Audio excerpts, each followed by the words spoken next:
Well, it is a mouthfeel as well.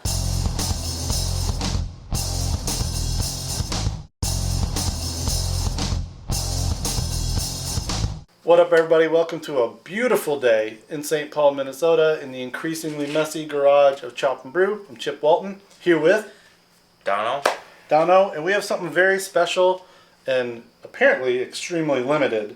Double Two-Hearted Ale from Bell's.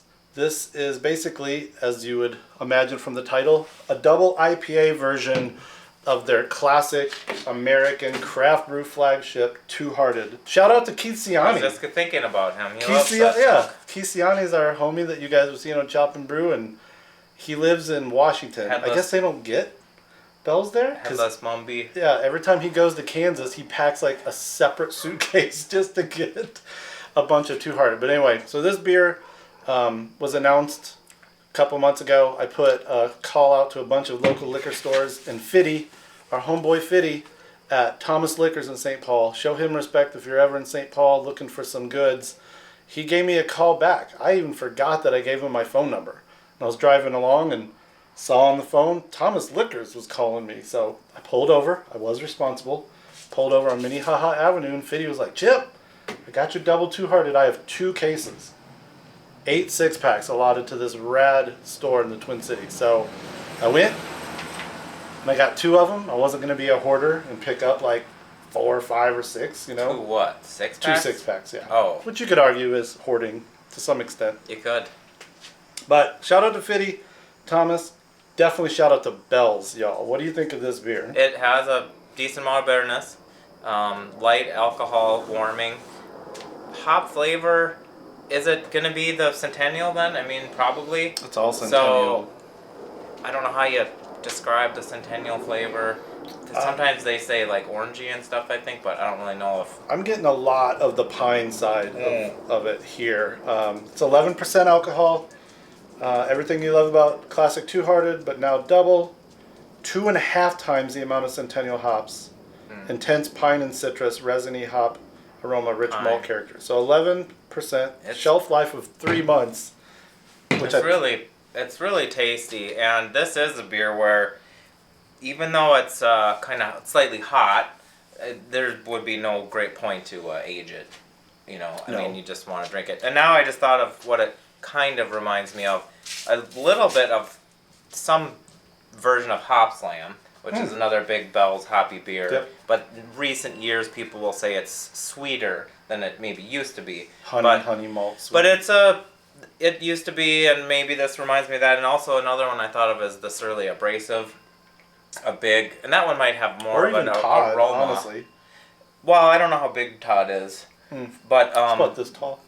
For God's sake. But or if you're abrasive. that 10%, I think abrasive is like 10% or exactly. so. I'm sorry. So just a big, strong, sweet, bitter.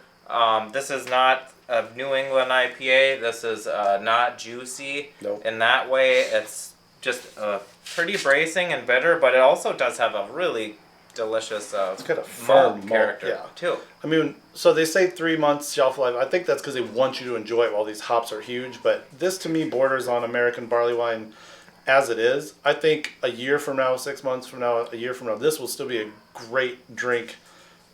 Almost teetering maybe on English barley wine, depending how the hops hold up. But when it comes to double IPAs these days, at least around here, it seems like what you get is kind of hazy. If not like New England, but just hazy because it's been double or triple dry hopped. This almost seems to me more like triple IPAs. What more people do with triples, maybe they're getting into that really caramelly, deep malt. They're usually fairly clear still. It is You're clear. not seeing a lot of hazy triples. I've seen a couple. I was thinking of Bigfoot barley wine with that level of bitterness. I mean, the level of bitterness is possibly comparable, but then that malt bill is different. I mean, it's a little... There must be some additional specialty grains to make that beer, more brownish. Yeah. This is probably, I mean, I don't know what, it's probably mostly, largely just some kind of pale malt. Yeah. And not a lot of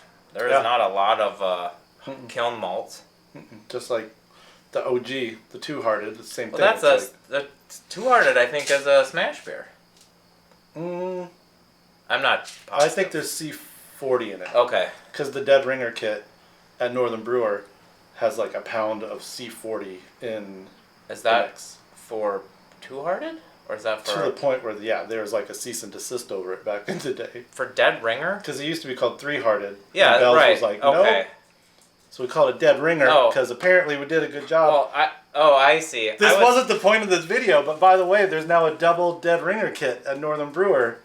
Oh, really? If you want to make your own 11% That's cool. Two-Hearted version, and you don't live where, I mean, crap, dude, we live in like an awesome beer metropolis, and people are already just like, I cannot find this. This was bottled a week ago, Wednesday, so 9 days ago. Dang.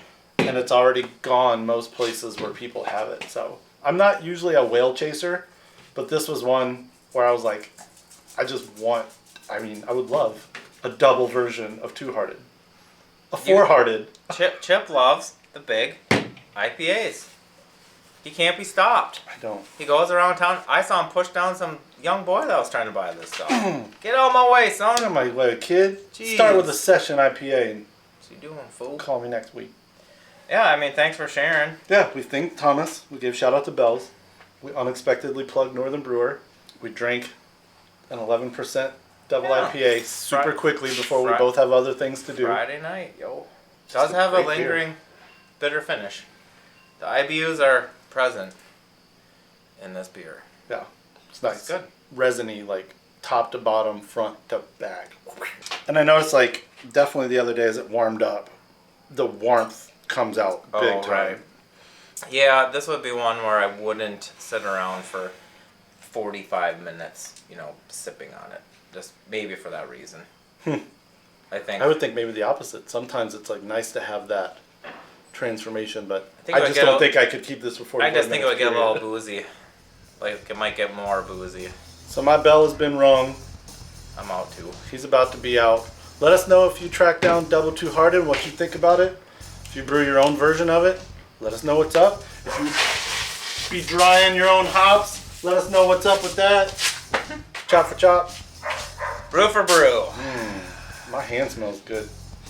Too bad you can't. I'll take your word for it.